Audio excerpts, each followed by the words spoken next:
नमस्कार दोस्तों, आप देख रहे हैं HW न्यूज और मेरा नाम है सोनू कनौजिया। LAC पर चीन अपनी हरकतों से बाज नहीं आ रहा है। गलवान घाटी में हुई हिंसक झड़प के लगभग 75 दिन बाद एक बार फिर से पूर्वी लद्दाख में भारतीय और चीनी सेना के बीच झड़प का मामला सामने आया है। ये झड़प 29 और 30 तारीख की रात के दरमियान हुई है और जानकारी के मुताबिक भारतीय सेना ने घुसपैठ करने की कोशिश कर रहे चीनी सैनिकों को पीछे खदेड़ दिया है। जानकारी के मुताबिक ये जो पूरी की पूरी जो झड़प हुई है ये पैंगोंग लेक के दक्षिणी किनारे पर हुई है और चीनी सेना की तरफ से यहाँ पर भारतीय इलाके में घुसने की कोशिश की जा रही थी। भारतीय सेना ने उन्हें यहाँ से पीछे ढकेल दिया है और अब इस पूरे मामले को शांत करने को लेकर चुशूल में कमांडर लेवल की बातचीत हो रही है। भारत सरकार की तरफ से आज एक बयान जारी किया गया और इस बयान में बताया गया कि चीनी सेना की तरफ से घुसपैठ करने की कोशिश की गई थी, यथास्थिति बिगाड़ने की कोशिश की गई और जो समझौता था उसका उल्लंघन करने की कोशिश की गई, लेकिन भारतीय सेना की तरफ से इसे रोक दिया गया है और चीनी सेना को वापस पीछे खदेड़ दिया गया है। तो फिलहाल दोनों देशों के बीच एक बार फिर से तनाव बढ़ चुका है और ये तनाव जैसे ही बढ़ा है वैसे ही कांग्रेस भी हमलावर हो चुकी है केंद्र सरकार पर और केंद्र सरकार की नीति को लेकर। कांग्रेस के नेताओं ने इस पूरे मामले को लेकर बीजेपी सरकार और मोदी सरकार की जो विदेश नीति है उस पर सवाल उठाए। क्या कहा कांग्रेस के नेता रणदीप सिंह सुरजेवाला ने, आप खुद ही सुनिए। नमस्कार दोस्तों, आए दिन भारत की संप्रभुता पर हमला बोला जा रहा है। आए दिन चीनी दुस्साहस और चीनी घुसपैठ की खबरें सामने आ रही हैं। आए दिन भारत की अस्मिता पर अतिक्रमण हो रहा है, हमारी सरजमी पर कब्जा किया जा रहा है, परंतु मोदी सरकार है कहां। आज जो खबर आई, आज जो रक्षा मंत्रालय की प्रेस विज्ञप्ति आई, ये अपने आप में चौंकाने वाली है, जिसमें बताया गया कि किस प्रकार से 29 और 30 अगस्त को चीनी सेना ने भारतीय सेना से झड़प की और हमारी सरजमी पर कब्जे का एक बार फिर दुस्साहस किया।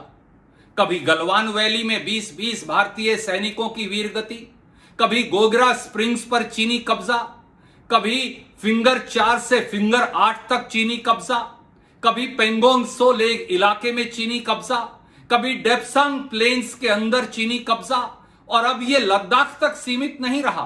उत्तराखंड में लिपुलेख इलाके में चीनी जमावड़ा और अब तो डोकलाम में डोकाला और नाकुला पास के अंदर भी जिस प्रकार से चीनी मिसाइल्स लगा दी गई हैं, यह भारत को सीधे सीधे खतरा है। देश की सेनाएं तो रक्षा कर रही हैं, वो तो निडर होकर सीना थामे खड़ी हैं, परंतु देश के प्रधानमंत्री मोदी जी कहां हैं? उनकी लाल आंख चीन को दिखाकर वो बात कब करेंगे? चीन को करारा जवाब कब देंगे? चीन से लाल आंख में बातें कब करेंगे?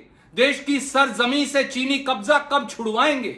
और देश के रक्षा मंत्री राजनाथ सिंह जी कहां हैं? हमारी ये मांग है कि प्रधानमंत्री जी और रक्षा मंत्री जी सामने आए और पूरी यथास्थिति से देश को अवगत करवाएं और बताएं कि भारत की सरजमी से चीनी कब्जा कब तक छुड़वाएंगे। यही सच्ची राष्ट्रभक्ति है। जय हिंद। इस बयान के अलावा रणदीप सिंह सुरजेवाला ने ट्वीट भी किया। उन्होंने लगभग 3 ट्वीट किए और प्रधानमंत्री नरेंद्र मोदी और बीजेपी सरकार की नीतियों पर सवाल उठाए। उन्होंने अपने ट्वीट्स में क्या लिखा, ये मैं आपको पढ़ के सुना देता हूं। रणदीप सिंह सुरजेवाला ने ट्वीट में कहा कि देश की सरजमी पर कब्जे का नया दुस्साहस, रोज नई चीनी घुसपैठ, पेंगोंग सो लेक इलाका, गोगरा व गलवान वैली, डेप्सांग प्लेन्स, लेपुलेक, डोकाला और नकुला पास। फौज तो भारत माँ की रक्षा में निडर खड़ी है, पर मोदी जी की लाल आंख कब देखेगी। इसके अलावा एक और ट्वीट उन्होंने किया जिसमें उन्होंने अपना वीडियो भी डाला था। उसके अंदर उन्होंने लिखा कि आए दिन भारत की संप्रभुता पर हमला हो रहा है, आए दिन हमारी सरजमी पर कब्जे का दुस्साहस, आए दिन देश की धरती पर चीनी घुसपैठ। मोदी जी पर लाल आंख कहाँ है? चीन से आंखों में आंखें डालकर कब बात होगी? पीएम मौन क्यों है? इसके अलावा उन्होंने एक और ट्वीट किया, उन्होंने हिंदी और इंग्लिश में ये ट्वीट किया। उन्होंने लिखा कि घबराई मोदी सरकार ने आज एक प्रेस वार्ता की। इन पर कोई जवाब नहीं। चीन द्वारा आक्रमण व ताज़ा झड़प, डूबती जीडीपी, लगभग 17 करोड़ नौकरियों का नुकसान, लोकतंत्र को ठिकाने लगाने के लिए भाजपा फेसबुक की साठगांठ। इसके बदले दोष मढ़ा गया कांग्रेस, सोनिया जी, आरजीएफ, मौसम और भगवान। तो इनका ये कहना है कि आज जो प्रेस कॉन्फ्रेंस हुई, उस प्रेस कॉन्फ्रेंस में ना तो चीनी आक्रमण के बारे में बात की गई, ना तो इकोनॉमी के बारे में बात की गई, ना तो नौकरियों को लेकर बात की गई, लेकिन पूरा का पूरा दोष मढ़ा गया कांग्रेस के ऊपर, सोनिया गांधी के ऊपर, मौसम के ऊपर और भगवान के ऊपर। तो इस तरह से रणदीप सिंह सुरजेवाला ने निशाना साधा है बीजेपी सरकार और मोदी सरकार पर। इसके अलावा कांग्रेस के एक और नेता हैं जयवीर शेरगिल, उन्होंने भी निशाना साधा प्रधानमंत्री नरेंद्र मोदी की विदेश नीति और नेशनल सिक्योरिटी पॉलिसी को लेकर। उन्होंने कहा कि ये जो बीजेपी सरकार की, मोदी सरकार की जो विदेश नीति है और जो नेशनल सिक्योरिटी पॉलिसी है, वो चाइनीज़ प्रोडक्ट्स के जैसी है। उन पर ना तो भरोसा किया जा सकता है और ना ही उन पर निर्भर किया जा सकता है। जयवीर शेरगिल ने ट्वीट के जरिए निशाना साधा। शेरगिल ने क्या कहा, ये मैं आपको पढ़ के सुना देता हूँ। उन्होंने अपने इस ट्वीट में लिखा कि BJP foreign and national security policy is like Chinese product, non reliable and non dependable, which looks attractive in wrapping paper but shows its true color when put to use. BJP Lal Aankh false bravado is putting खाक on India's long-term sound and strong border policy. यानी कि इनका ये कहना है कि चीनी product की तरह जो बीजेपी की फॉरेन पॉलिसी और नेशनल सिक्योरिटी पॉलिसी है, और जब ये खूबसूरत तो दिखती है, लेकिन जब इसका इस्तेमाल किया जाए तो इसकी सच्चाई सामने आती है। और प्रधानमंत्री नरेंद्र मोदी का जो लाल आँख वाला जो बयान है, वो भारत की जो स्ट्रॉन्ग जो बॉर्डर पॉलिसी है उसके ऊपर खाक डाल रहा है। तो इस तरह से जयवीर शेरगिल ने भी निशाना साधा है प्रधानमंत्री नरेंद्र मोदी और केंद्र सरकार की फॉरेन पॉलिसी और नेशनल सिक्योरिटी पॉलिसी को लेकर। तो इस तरह से आज चीन के इस मुद्दे को लेकर कांग्रेस की तरफ से बीजेपी और केंद्र सरकार को घेरा जा रहा है और सवाल भी उठ रहे हैं कि आखिर हमारी फॉरेन पॉलिसी को क्या हो गया है और आखिर क्या कारण है कि चीन इस तरह से लगातार हरकतें कर रहा है, भारतीय इलाके में घुसपैठ की कोशिश कर रहा है और भारत सरकार चुप क्यों है।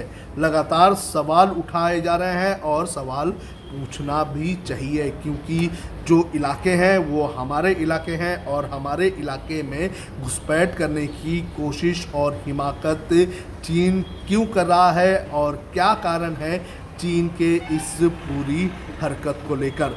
और ऐसी हरकत चीन अगर कर रहा है तो भारत सरकार क्या कर रही है और भारत सरकार क्यों ऐसे कदम नहीं उठा रही है कि जिससे चीन को फिर से उसकी जगह पर ढकेल दिया जाए। आपको बता दें कि जो हमारी सेना है, हमारी सेना लगातार कोशिश में लगी हुई है और हर मोर्चे पर डट के खड़ी है चीनी सेना को पीछे ढकेलने के लिए।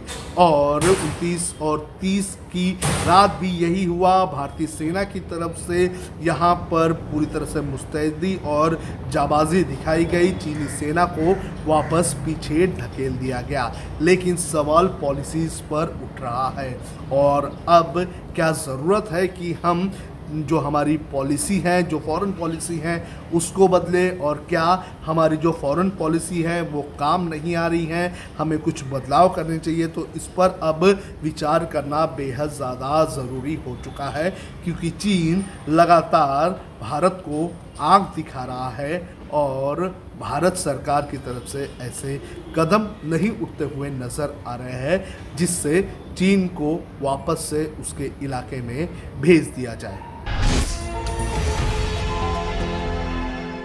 अब खबरें पाइए सबसे पहले हमारे मोबाइल न्यूज एप्लीकेशन पर। एंड्रॉइड या iOS प्लेटफॉर्म पर जाइए, HW न्यूज नेटवर्क को सर्च कीजिए, डाउनलोड कीजिए और अपनी सुविधानुसार भाषा का चयन कीजिए। खबरों की भीड़ में अपने काम की खबर पाते रहिए। अगर आपको हमारा ये वीडियो पसंद आया है तो आप इसे शेयर करें, फेसबुक पर हमारे पेज को लाइक करें, ट्विटर पर हमें फॉलो करें, यूट्यूब पर जरूर सब्सक्राइब करें ताकि आपको हमारे हर खबर की अपडेट मिलती रहे।